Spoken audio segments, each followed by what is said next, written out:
9. ders harflerin cezimli okunuşları. Eb, ib, üb, et, it, üt, es, is, üs, ec, ic, üc, eh, ih, üh,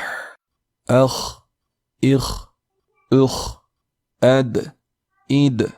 üd, ez, iz, üz, er,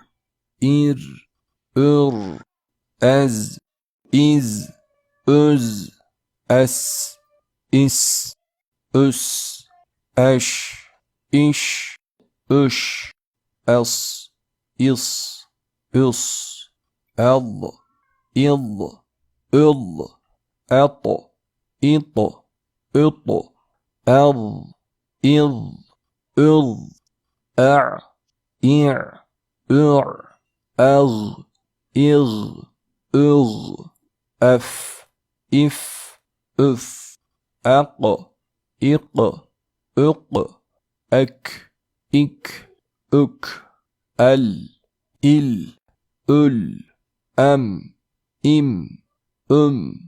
en, in, ün, ev, iv, üv, ih, üh, ey, iy, üy,